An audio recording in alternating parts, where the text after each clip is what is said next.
And welcome to the Steelers Depot live stream here on this Monday, October 31st. Happy Halloween, everybody. I am Alex Kozora. As always, joining me is Dave Bryan. Apologize for being a little bit late here. Halloween trick-or-treat night, and then getting a little bit of work done here before the podcast or the live stream began. Dave, how you doing? And give us a little test audio for the crowd. Check. I dressed up as a blogger tonight. That is your cargo pants and what else? Crocs? I don't know what else you're wearing. Yeah, Crocs and long sleeve gray, the uniform. Yeah.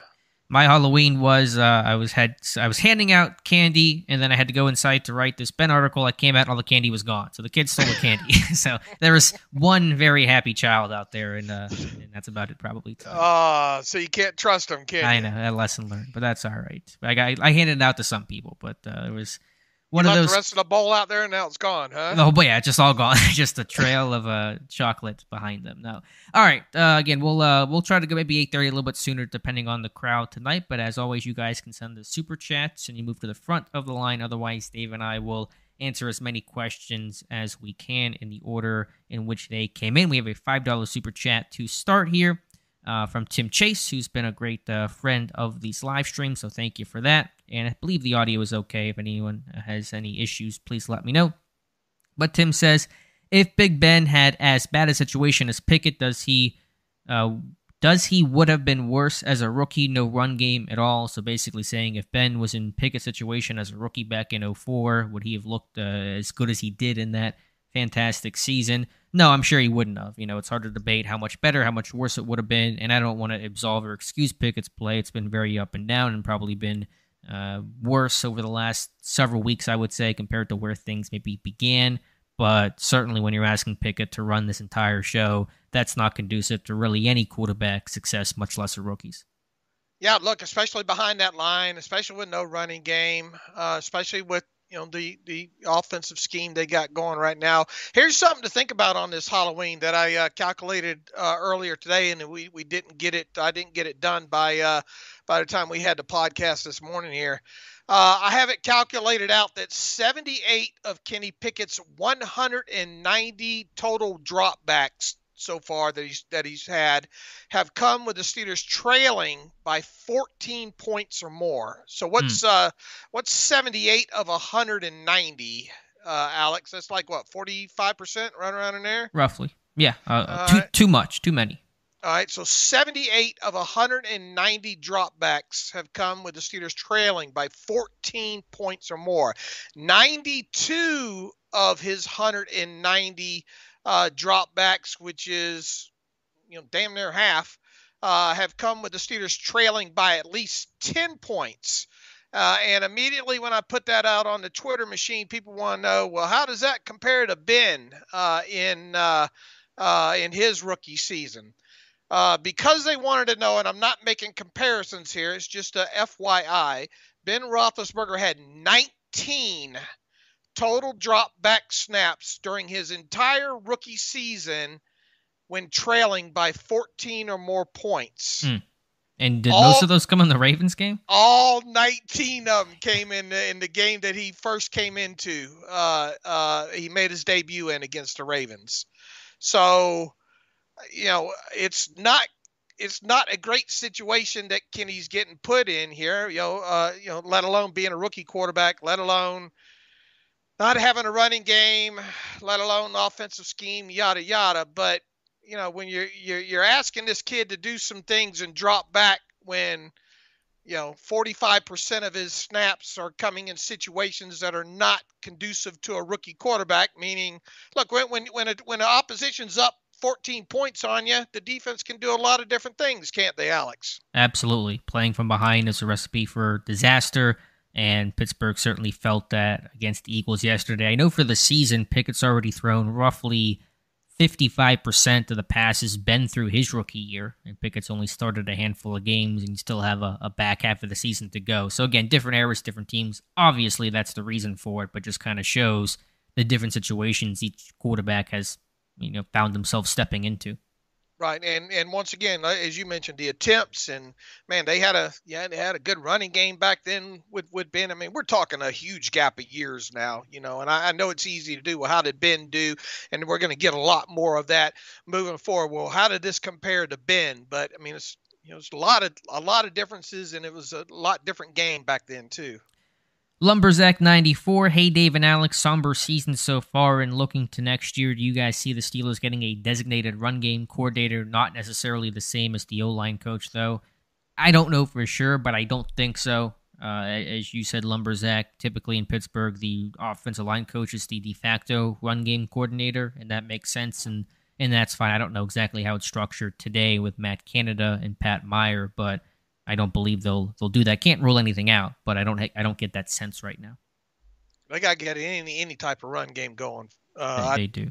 I don't think we're gonna see it this year, but that's what I'd be trying to focus on the most right now, because you can't have that kid back there throwing the football 40-something times a game.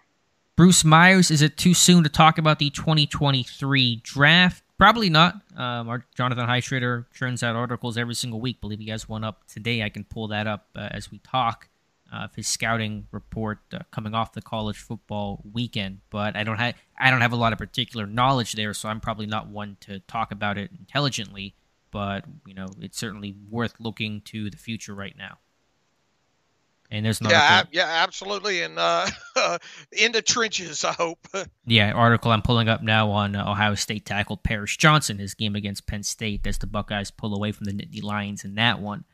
Mike Gadesso, hi guys, I'd like to make a suggestion to start calling the Terrible Podcast the Terribly Depressing Podcast.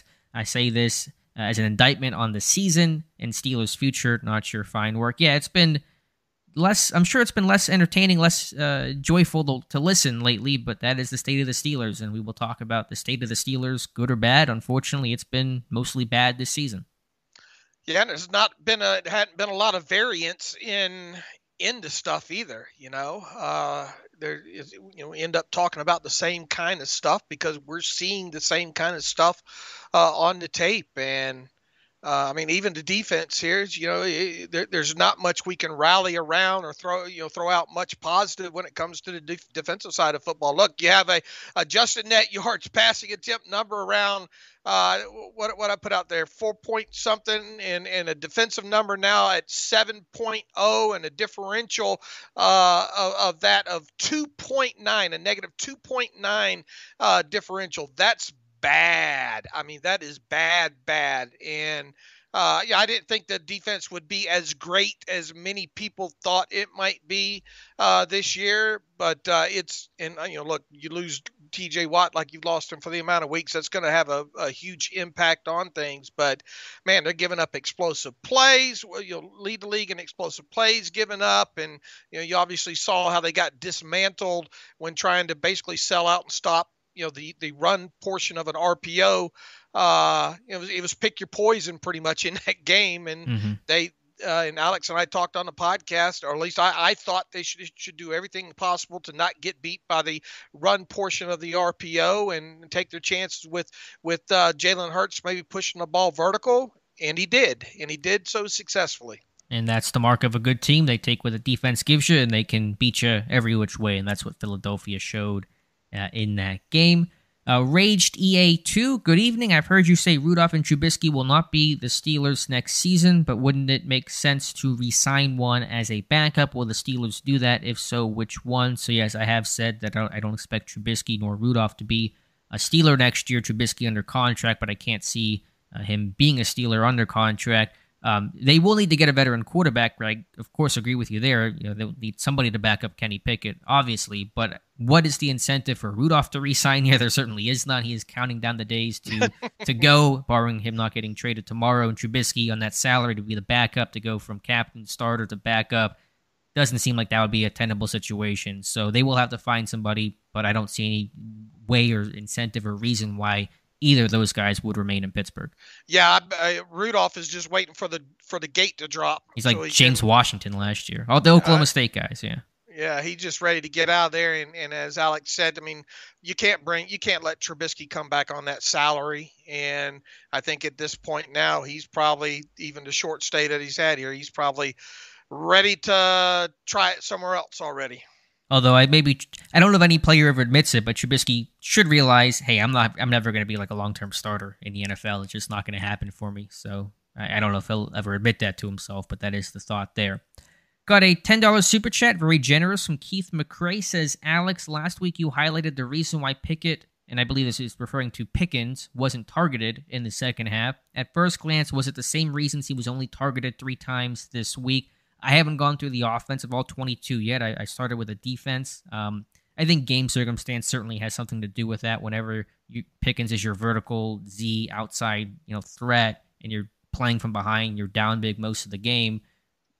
Defenses aren't going to be allowing stuff over their head. They're going to play more soft coverage, more conservatively, and keep everything in front. So that's probably one reason. And just in general, and I'm not saying you don't have to agree with it, but whenever Pickens is the vertical Z type receiver, those guys are typically more feast famine. The volume isn't quite there. It's really trying to maximize the couple of targets they get.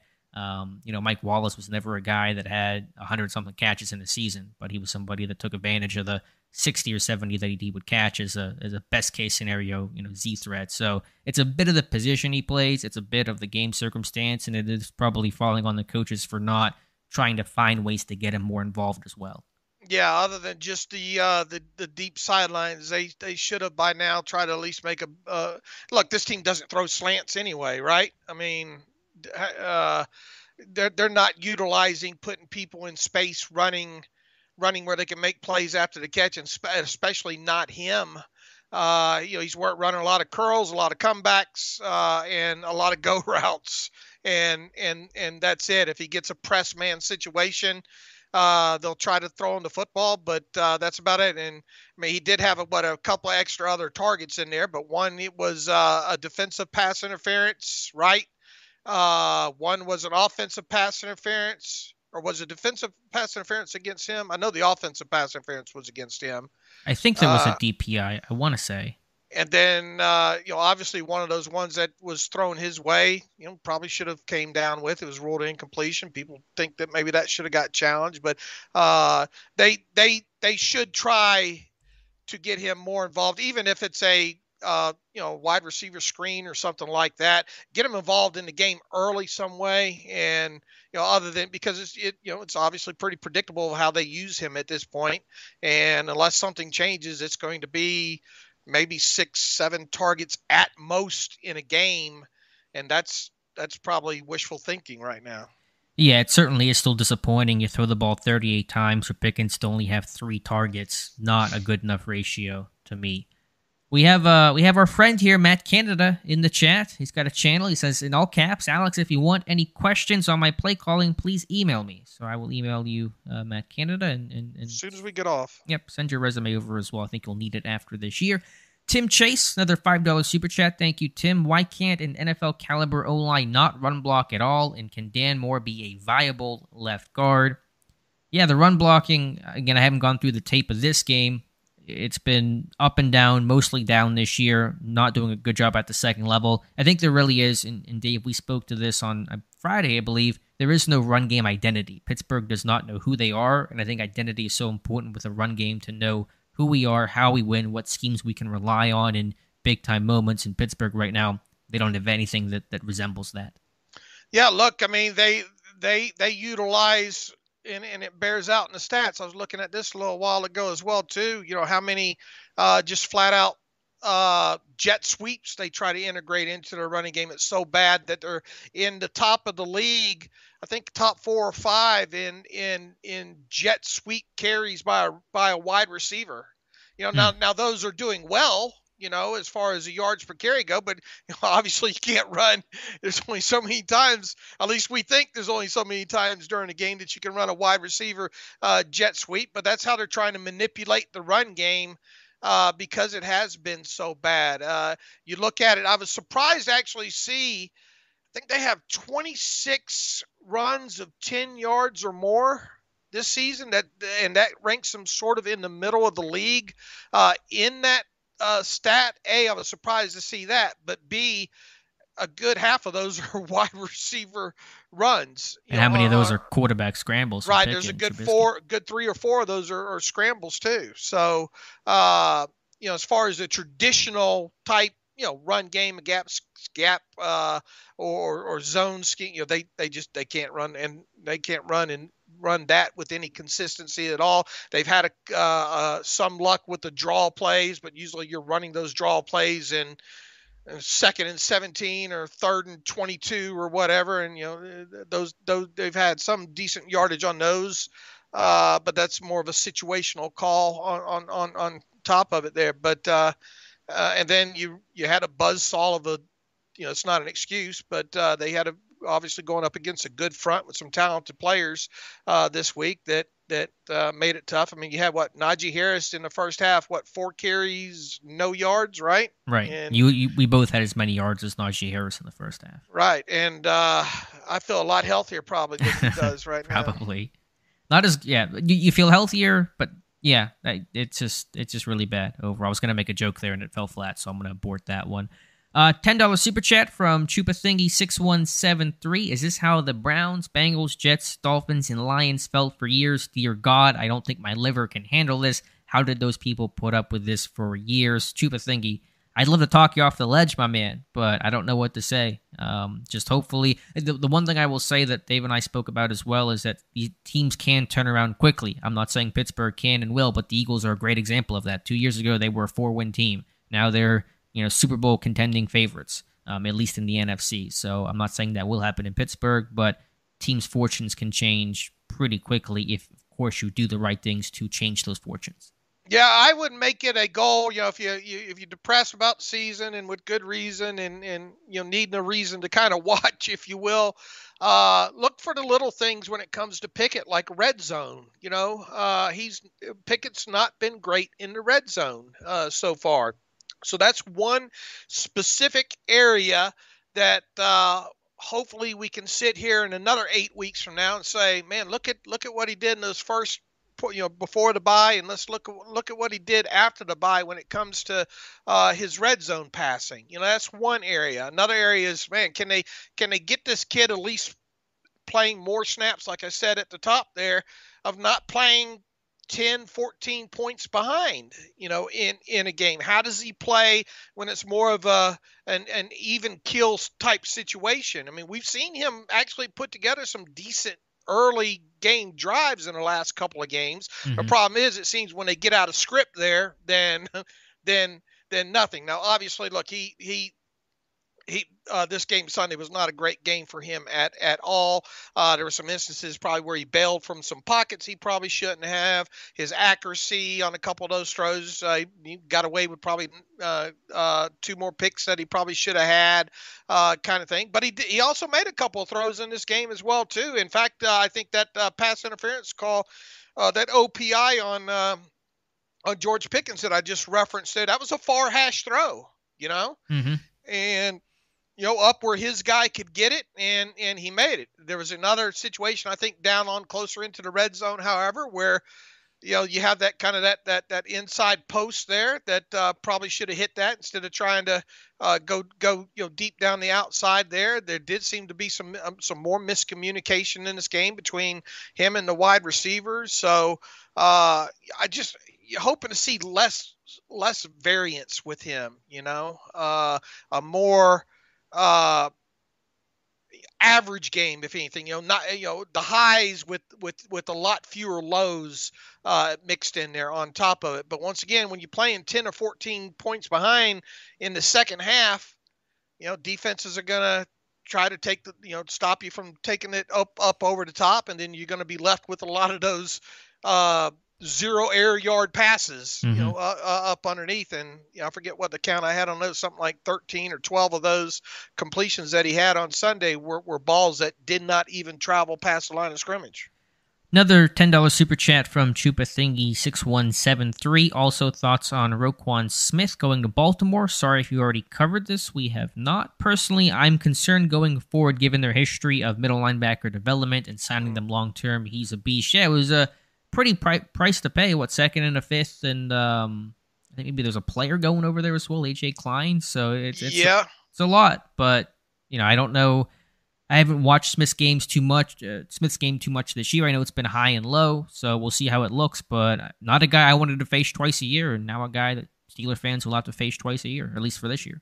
Yeah, and they got as part of the deal, they got the Bears to eat most of the remaining part of his salary this year. I think they're going to pay him something like $580,000 or something for the rest of the season out of their pocket. So it's a rental that way, and you would think that they might try to re-sign him at some point. But if they don't, and if he skips off via unrestricted free agency, he's probably going to bring back some form of compensatory pick. So it's on the surface, it's a rental situation for them that I think they had a couple of 5th round picks. So that's they probably weren't long for AJ Klein either there, but it's a 2nd round pick with not much money involved in it to try to rent them to try to push this team over the top for them. Yeah, and we'll see if they're able to re-sign them. It's been a busier than expected deadline, and tomorrow is the official trade deadline, so we'll see what happens by 4 p.m. All right, let's go back to the non-super chats here, try to get through as many as we can because we had so many super chats and really appreciate that. I do want to hit some of the non-super chats still. Mutated Genome says, hello, Alex and Dave. Any trade scenarios that can help improve this team this season? Who would you try to move and for what position? Player-for-player deals are pretty rare. I know Klein was kind of a throw-in in that Bears-Ravens deal we just mentioned, but nobody that you're going to bring back that's going to help you this year. If you're trading, if you're selling, you're getting draft capital, you're getting picks, and so that's the most likely thing to occur. Who would I look to trade? I would certainly be listening very strongly on Mason Rudolph, and I'd be listening on Chase Claypool as well. Those are the 2 guys I'd be looking to potentially move. Yeah, I would as well, and like you said, for draft capital, because you start peeking ahead to what the holes this team's going to have to try to fill during the off season. They're going to need some draft picks, I think. But can you get somebody to give you something? If you can't get at least a 4th at this point for Chase Claypool at this point of the season right now, and that might even be tough to do. I mean, if you could get it, I'd say go ahead and get that 4th. But I would wait until the draft time and see if I can't get anything better or package something or whatnot for him. But I would think that the 2 names that you mentioned there, Claypool and Mason Rudolph, would be the 2. If they did anything, those would be the 2 out the door. Your best guess, best prediction: does Pittsburgh trade anybody by tomorrow? My gut tells me no, but because it's just. But once again, how many times do we see them in this situation anyway, where they are sellers? Very rare, but I will say no as well. Kenneth Jackson, hey guys, does anybody remember a worse offense in the last 50 years? Statistically, the last time Pittsburgh had an offense this bad from a points per game standpoint, it was just over 50 years ago in 1970. Terry Bradshaw's first year, they also scored, I believe, right on the dot, 15 points per game, and that's where Pittsburgh sits today. And so, from a stat standpoint, this is as bad as it gets. I mean, you could talk about some late 90s, early 2000 teams, Kent Graham-led offenses, the 80s, all that, but on paper, the numbers say this offense is as bad as it's been since 1970. And as does the adjusted net yards per passing attempt number. Bad. Absolutely. All right, let me scroll back up. Just lost my place here. K. Jackson, Pittsburgh, the offensive players are starting to voice their frustrations louder and more frequently to the media. I don't know about starting. They've been saying it for a while, but point taken there. Do you think this last game will be the final straw for Canada? Does he last the entire season? Well, Dave, he's still here, and so if they were going to make a move, I figured it would happen by today. So I'm going to proceed on the assumption Canada will be the OC for the Saints game and for the rest of the season. You would think, and that's dangerous, I guess, but you would think that if they were going to make a move, today would have been the day. Now, I think some sports DJs are saying that they think Thursday, if there was going to be a move made, it'd be Thursday. But why would you go? Why would it be Thursday? Why would you go Tuesday practice and Wednesday practice, and then Matt, you're fired, and right. We'll see everybody else on Monday. If you were going logically, I would think the way the bye week practice schedule is set up, Obviously, they didn't do anything today. Came in, probably lifted or whatever treatments or whatnot. But they'll have some semblance of a practice on Tuesday, some semblance of a practice on Wednesday. If you were going to swap coordinators, it feels like you would have done that today. So you come in with a fresh plan, on Tuesday and Wednesday to try to jumpstart what you might be trying to do next week in practice. So that's my thought on it. If it was going to happen, I would have thought it would have happened today. Right. It's called Black Monday for coaches, not Black Wednesday or Black Thursday, So, I mean, now, could they reduce roles? Could they change roles? Those things, I guess, are possible, but they're going to be harder for us to see without any sort of reporting that would indicate that. All right, let's see. Next question comes from John Horvat. Says, "Hey, Alex, I know..." It says, "Hey, Alex, I know and Dave have done a great job in the past with being non-biased and fairly..." I think there's some typos here, John, but he basically says, "Are you both in the fire Matt Canada boat?" He's asking you and I. I would let him go. I don't know how you can justify the spot. I don't think it'll be a radical seismic shift to turn to Mike Sullivan, the man who's worked closest with Kenny Pickett than anybody in that building. You wouldn't have to change, and you shouldn't change verbiage and overall big picture stuff, but game planning, preparation, game flow type stuff needs to be better, has to be better. So I would make that change. What say you, Dave? I wouldn't bat an eye if it happened, no. But and going back to the person commenter a few comments ago that said, and we talked about this on the podcast this morning here. Is Matt Canada respected by his offensive players on the team? Do they have trust in his system or his play calling at this point right now? If the answer to that is no, and you feel that in that locker room, and nobody has a better gauge of that locker room probably than Mike Tomlin, if you feel that they don't trust or have confidence in what's going on there, then go ahead and make the move. Then go ahead and make the move. And as you brought up on the podcast, Mike Sullivan's a lot more structured, Army background, kind of, I wouldn't say demands, but I think the way he probably handles himself would command a little bit more respect there.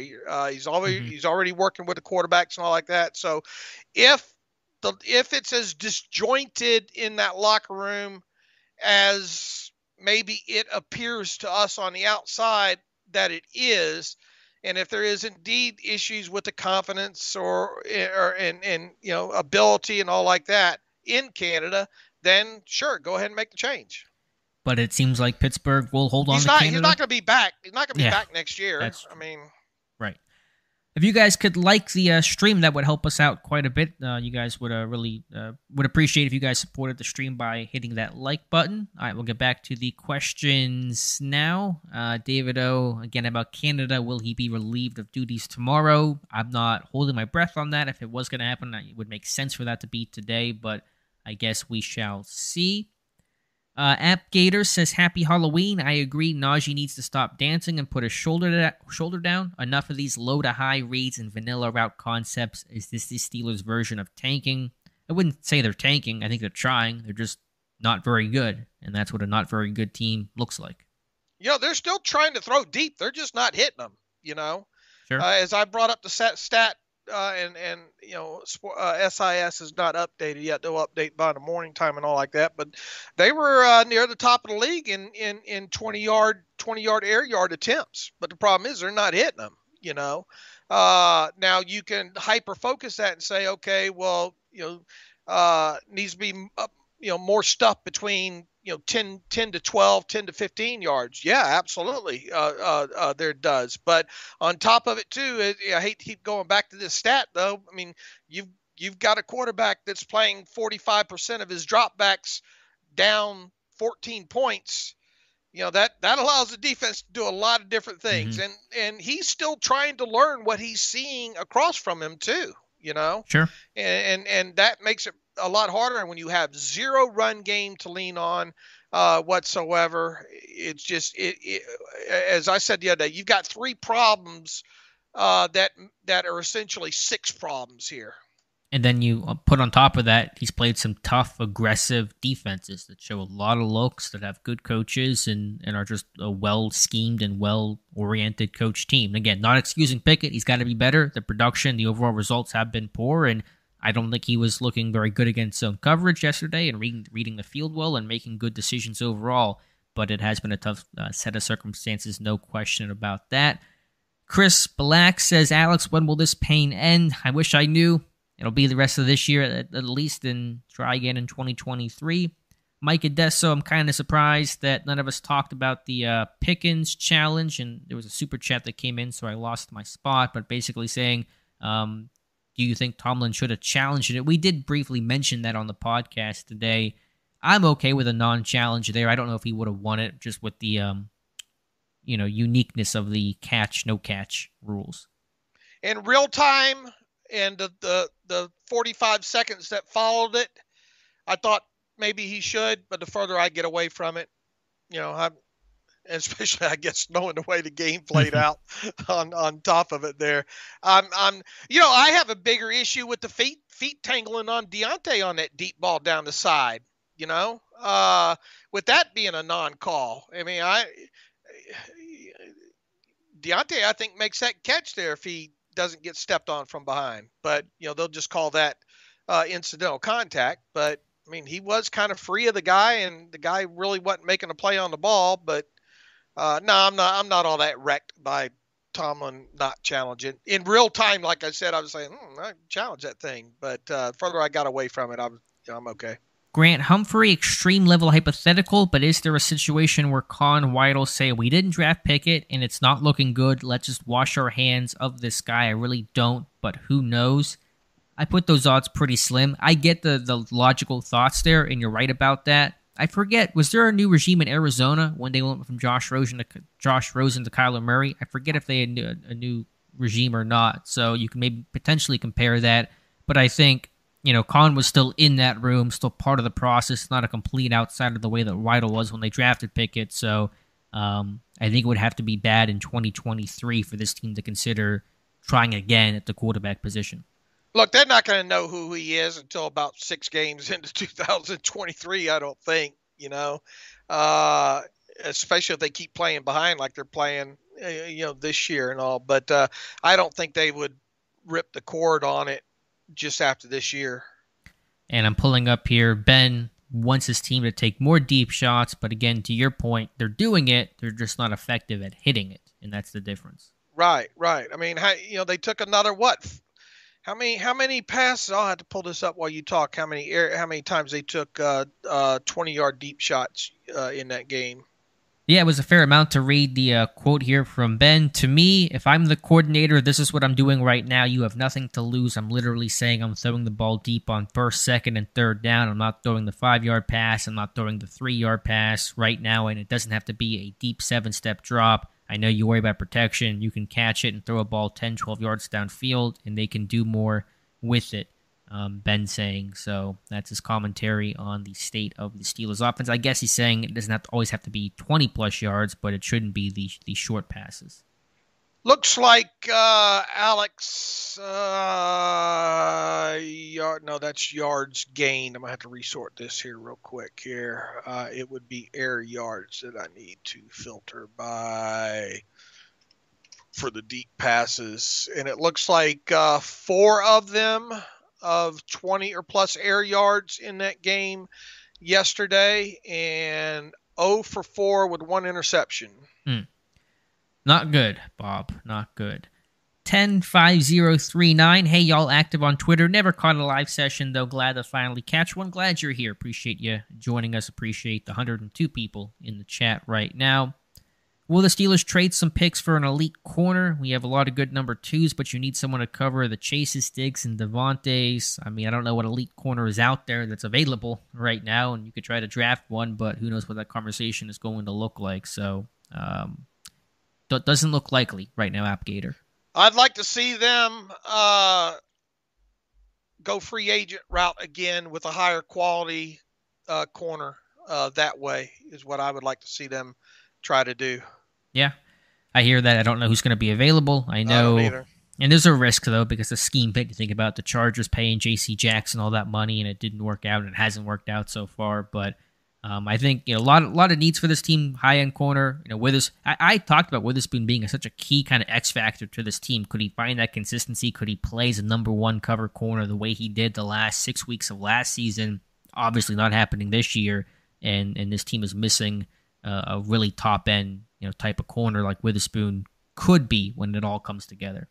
I would rather sacrifice and make sure I have 3 solid edge rushers and then take my chances that Russian coverage works together that way. And they just, obviously not having Watt has killed them on the defensive side this year. And, not having that third guy be able to step up and help alleviate, nobody's going to replace TJ Watt, but if you get some semblance of more than what you've gotten out of Anderson and Malik Reed, that would have been nice and probably helped a little bit in this. Casey, going to be interesting to see when Casey comes back, how he gets utilized. Not that was the missing piece or anything, but I would rather get a guy that can get after the quarterback and make that a priority, and then supplement the rest on free agency.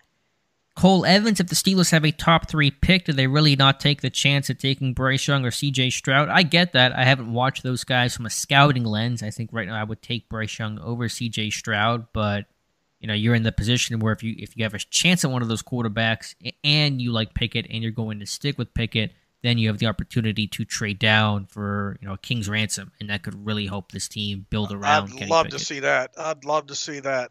That seems to be the more likely approach. But I understand your point. If you love Bryce Young, if you love C.J. Stroud, and you're not a big Pickett fan, I can understand saying, hey, let's go take one of these elite-level quarterbacks.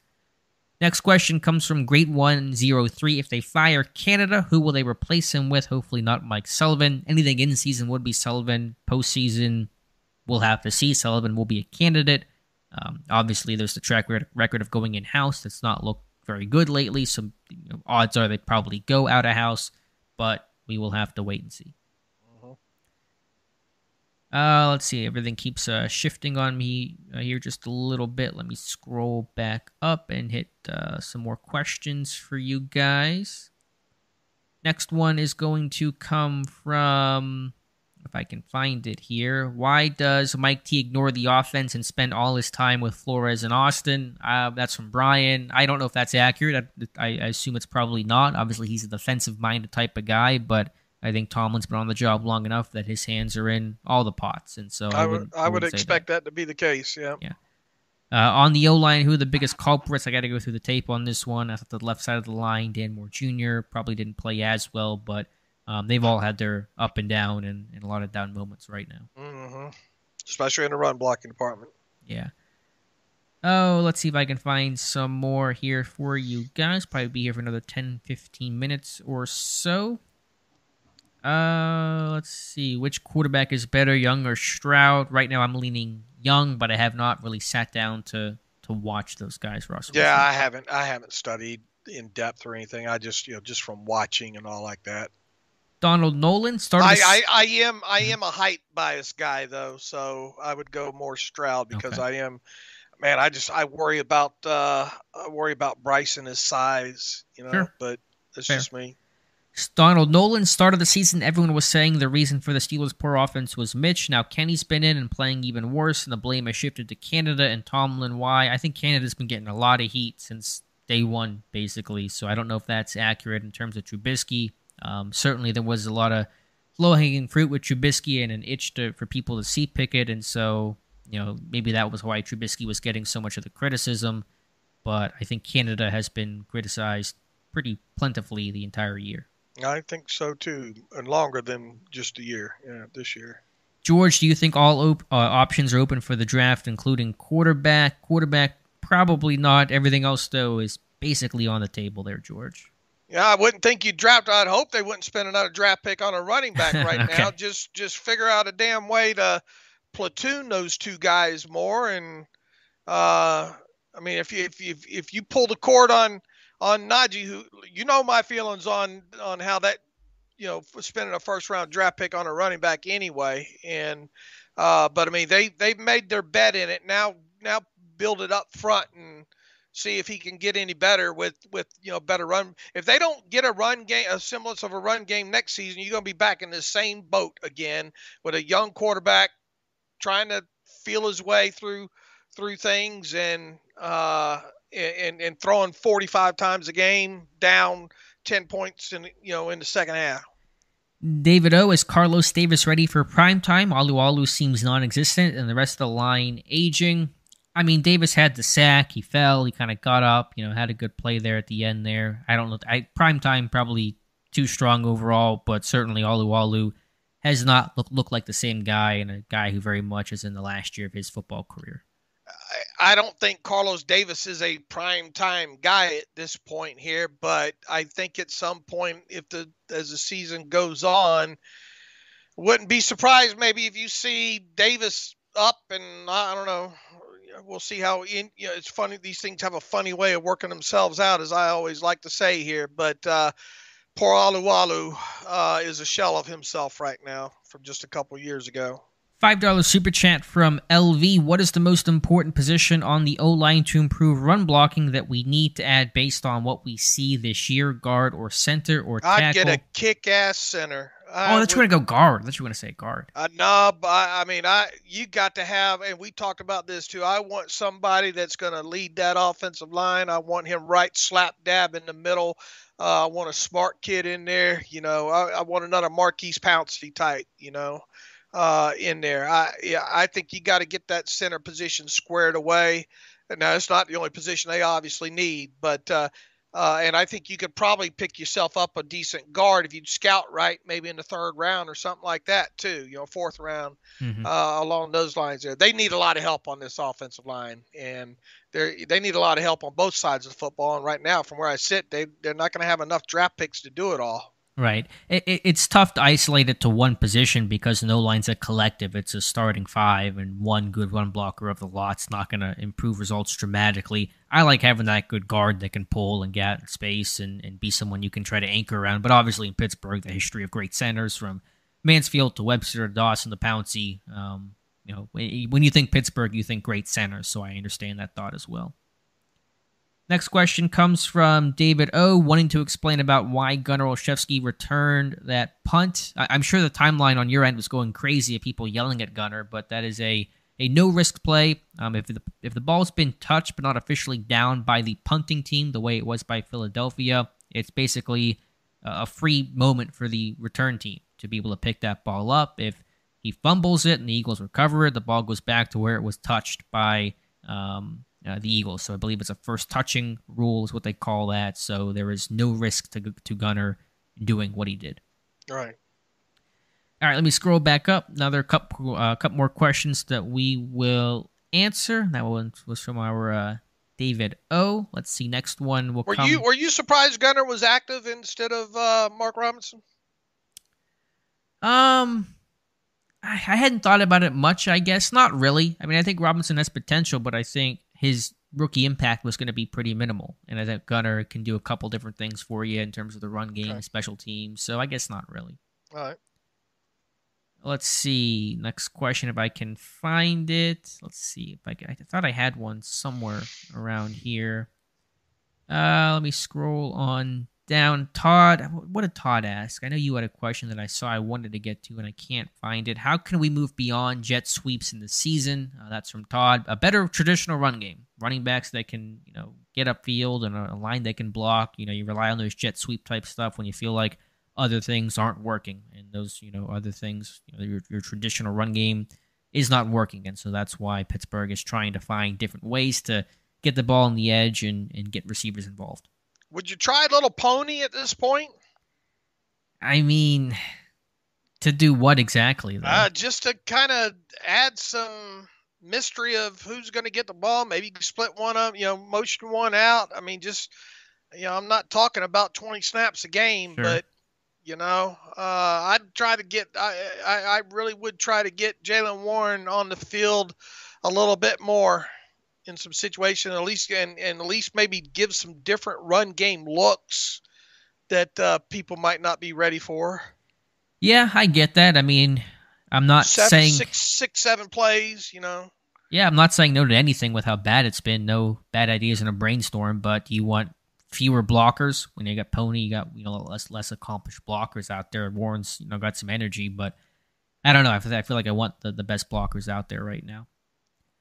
Is there Tomlin pressure this week or waiting till next week? Next week, no Tomlin Tuesday. Tomorrow, John Pennington. Hello, Dave and Alex. Do you think some of the blame has to go on the offensive line coach? Sure, Pat Meyer deserves some of that blame, particularly in the run game. I think pass protection overall, you've seen some progress there, not yesterday, but just overall from where this team was in the summer. But absolutely, Pat Meyer does not get absolved for the team's woes entirely.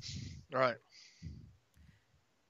Let's see if I can find the next question. Can we get Leglue ahead on game days and special team snaps? He's going to be better than Cole. I'm not sure what you want him on special teams. He'd be a wing on the field goal team, I guess, but that's about it. But we'll see maybe if Jesse Davis plays. I don't know if they're just trying to do something different. That could be something they could think about doing, is playing Jesse Davis, considering they traded for him.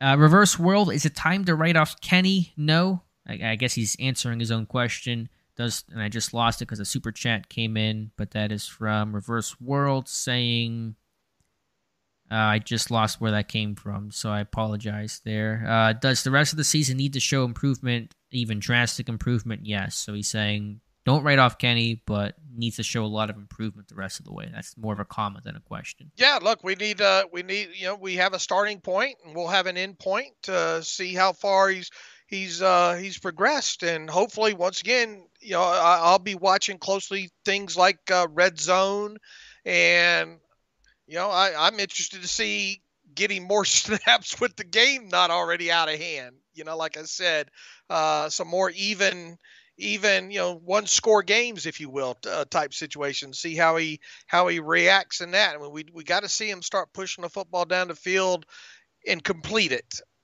Those kind of things on top of it, and minimize the interceptions and the turnovers and those kind of things, and not miss hot reads and those kind of things there. So I mean, how many full games does he play at this point? 3. Yeah, so 3 of them. I mean, it's way too early to throw the baby out with the bathwater here, especially the way things are on the offensive side of football. Ross Swisher, how about we blame James Daniels, Kevin Dotson, and Mason Cole? We get no push inside. Sure, fair to blame those guys. Absolutely. Missed a $10 super chat from Brad Martin, so I apologize for that. Want to get back to it. So thank you for that, Brad. Alex and Dave, have you ever looked back at Josh Allen's rookie year? You talk a lot about him, but he threw 12 interceptions and just barely over 50% completion rate on a 6-10 team. Yeah, I mean, I think we're all pretty aware of Allen's progression, and I get that. And there are many examples of quarterbacks who struggled out of the gate. Peyton Manning, famously, his rookie year threw 28 interceptions. But I think with things like Josh Allen, I'm careful to really talk about that and compare that, because Allen is such a unicorn. It's so rare to see a guy have a dramatic turnaround of his career like that to improve his accuracy the way that he improved it. And he's really one of one. So I don't like to really use that one way or the other, because it's such a unique unicorn situation. Look, it's tough to come into this league and have success as a rookie, period. It is. But again, just because Allen struggled, I don't see Kenny Pickett being able to transform his game the way that Josh Allen has. Now, can Pickett improve and get better? Absolutely, and he will. But he's not Josh Allen. No one's Josh Allen. And so I kind of put that comparison or thought aside. A couple more super chats. A lot of super chats tonight, so thank you guys for that. LV, if we get Edge early, I assume he would want to play a lot. Highsmith earned his role. Can we end up in a Melvin Gordon situation if we get 2-3 round Edge? Of course, meaning Melvin Ingram, not Melvin Gordon. I mean, I would expect it to come via the draft if they got another Edge. Right. That's why I said draft a guy like third round, because signing up for agent will be tough to do. They won't want to come here. You don't want to have to pay the money, and you run the risk of an Ingram type situation. But with the draft pick, a young guy, he doesn't have a choice. He's coming in. He's got to deal with it, and that's that. So now he's LV saying he thinks about a Melvin Ingram situation if you draft somebody, but Ingram, who is 30-something years old, a veteran guy, the 20-something's not going to have the ability to be as disgruntled as Melvin Ingram was. Right. $2 super chat from Simon Varndell. Hi, just joined. I'm going back to the beginning. Thank you, Simon. So we'll catch you whenever you come back to this point of the live stream as we shout out your super chat. But thank you, Simon, for that. Time for just 2 or 3 more questions. I'll scroll back up and see. Joe Burrow just threw an interception. Okay, what's the score in that game, in that Browns game? It's still 0-0. It was a tip ball by Garrett. Garrett got his hands up and tipped, and an interception ran back inside the 20 here. Got a question from Alfred. Says, hey, Alex, my question is, what does progress look like for Kenny Pickett this season? Gradually scoring more points, better completion percentage. Also, what does progress timeline look like stats-wise? Yeah, his completion percentage is nothing wrong with that, especially when he has a completed air distance of 2-point-something yards this past week. But I mean, and we talked about this on the podcast this morning here. What are the 2 things that you can definitively kind of put? And I think the emailer had something like, "What is his superpower?" or something like that. Let's just call it his best traits that we've seen up until this point, and it's really the same things that it was with him coming out of college. It's his accuracy and it's his poise. Unfortunately, we haven't seen any other kind of, things be able to tack onto that. So I think that's kind of what you're looking for at this point. What else? What other, kind of best traits can he? He scrambles nice. He's able to get on down the field that way with his mobility there. I would hyper focus on the red zone. They're not getting down there enough as it is. So when they get down there, they need to come away with touchdowns in there. So that's one aspect of his game to look at. And the other one would be, obviously, can he start pushing the ball down the field and completing them? Would be my take on that to look for. We've gotten a ton of super chats, probably a record tonight. So I really apologize. I know I'm missing a couple of these, so let me go back. Thank you, everybody. Sorry we're missing them. Sometimes they go off screen if it's not a big monetary super chat. But Reverse World $2 super chat. Does keeping Canada mean next OC is outside organization? I don't think it inherently means that. I think you can put the odds to that, but keeping Canada does not mean they're going to go out of house next guy. It does not guarantee that. At least I'll put it that way. Mm-hmm. I have one from VALI4. Since it couldn't hurt, does Ben have a role in helping to improve the team? Not as a player, as an advisor or special assistant. He knows the team. I don't think Ben has a desire to do that. I don't get the sense that Pittsburgh's organizationally, they have a desire to do that. So he said on go listen to today's podcast. It just dropped by Ben. He talks about play calling. How many plays he no huddle and percentage of plays that he called when he played. And obviously most of it was no huddle. And at one point he was asked a specific question about wanting to get in coaching, and he sort of laughed it off and left it at he likes being a armchair coordinator. Yeah, I think he said the most he would ever do is maybe coach his kids in high school or something like that. But I don't think he has any desire to get back into the professional NFL workspace. But get the thought there. And a $5 super chat from David Kapoor, who says, can we get a Halloween doom, agony, and despair, please? So if you want to, Dave. Gloom, despair, and agony on me. Oh, deep, dark depression, excessive misery. Oh, all right, that's all there you get. Go. There you go, David. Thank you again for the super chat. Let's get 2 more non-super chat. I wonder how that sounds on the other end. Does it sound as bad as I... No, I think it sounds okay. Brian Junker, what can KZ add to the secondary? We'll see. It could be some of those 3 safety packages that allow you some versatility to play sub-package against maybe some 12 personnel and things like that, teams who have athletic tight ends, and some different versatility overall. So I think KZ's a guy that can play in the box and play the run effectively. So he won't have a giant role in this defense, but certainly could add a different wrinkle and extra element to it. And if I can find just maybe one more here to close things out, let's try to find a good question for Dave and I to answer. Oh, let's see if I can find one. Tim Chase says, does Art step in at all this year? It's hard for us to know. Probably not. I think he'll have the input, though, once the season ends. Yeah, I wouldn't imagine him getting involved at this point right now, to be honest with you. But stranger things have had that. We're not used to seeing him in this situation in the same breath. And the people love your singing. Dun7227 says, sounds great, Dave. And David says, sounds beautiful. So the people love you, Dave. Right, they're humoring me, aren't they? they're mocking me, aren't they? No, they're laughing with you, not at you, I promise.